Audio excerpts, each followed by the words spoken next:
In this video, I'm going to talk about how you can start a successful business without any capital. That's right, you can start a business without having any money. And we're going to talk about it right now. Hey, what's up guys? My name is Chase and this is a penny pincher's guide to personal finance. If you like videos like this and you get some benefit from this video, then hit that like and that subscribe button so we know to put more videos out just like this. All right, so let's jump right into that video. Okay, so the first step for starting a business, if you don't have any startup capital, would be to look at what you already have. So everybody out there has some sort of skill, some sort of knowledge, or some sort of like time-based quantity that they can give to put towards this business. So what you're gonna need to do is you're gonna need to identify your strengths and your skills and then figure out how you can leverage those to make you some money. You have to come up with some sort of business idea that is going to be useful to everybody else, and then you leverage all of those skills that you have to start building a business idea that's gonna generate you some revenue.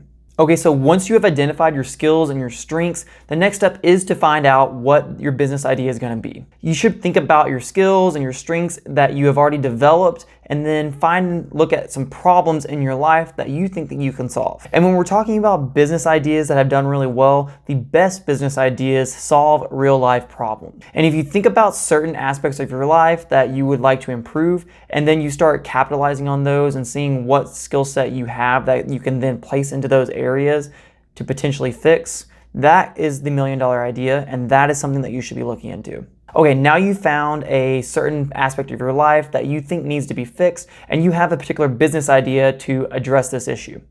Well, now what you need to do is you need to start reaching out to other people and see if they have that same issue and see if your business idea is even viable for them. Not only do you need to know if there is even a viable issue out in the public market, but you also need to know if there's a demand for this fix, or if it's not such of a big deal, will people even buy your product or use your idea if it doesn't really bother them that much. So at this time, you should be really looking for some feedback from other people to see if this is even a good option to move forward with.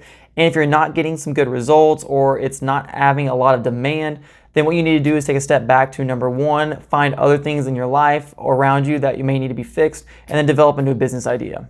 But let's say that your particular business idea that you've already developed is doing great and it has a lot of demand and people really want a fix to this. And your business idea can fix it. So what you're going to do next is you're going to need to find a way to promote your business and your idea and your product so that other people can see it. You may have this great idea and it could be fixing a huge issue in people's lives, but if people don't know about it or they don't have a way to access it, then it really doesn't matter. So one of the first things that you need to look into doing after you developed your idea and have a good viable option to promote is to look for starting your own website and then also getting a logo.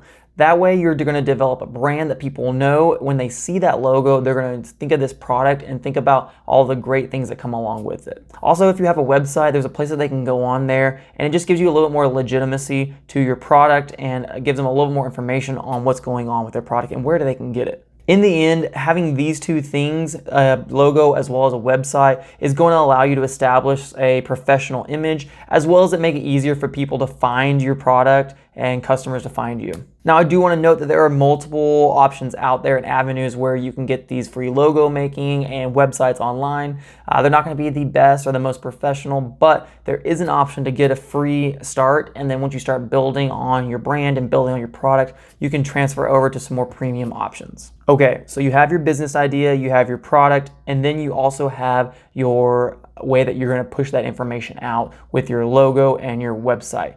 Now you really need to focus on the marketing side of things and then getting that information out to the people. So you can pay for advertising and marketing, but another way that has been growing in the world of business is marketing your information on free avenues like social media, email marketing, and even just networking with your peers and other business owners. I really want to focus on the social media aspect of things. Is if you really grow a brand and you put that information on social media, then the shares, the people that are following you, all that information is going to really spread it out and you will get some great marketing just from having that social media. And then once it starts working well, you could consider using some paid advertising to get out to a little bit wider breadth of followers or wider breadth of population to see if your product is even interesting to them or not. And then lastly, you need to understand that if you're going to be starting a business with no money, then your idea and your business itself is going to start off small. And then as more and more people come in, more people learn about it, and as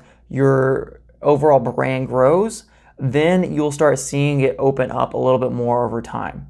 It's not going to be a fast process unless you have a groundbreaking idea, but it should gradually grow as long as the fundamentals of the business are there. Now, once the fundamentals and the business starts growing and you start making some revenue, that's when you can start moving and changing the scale of your operation. You can go from small and grow it depending on the demand and how often people are looking into it. But I just want to make sure that you understand that if we're focusing on this no money down side of things, it is going to take some time, but it will allow you to have scalability to it. Now remember, starting a business takes time, dedication, and a lot of effort.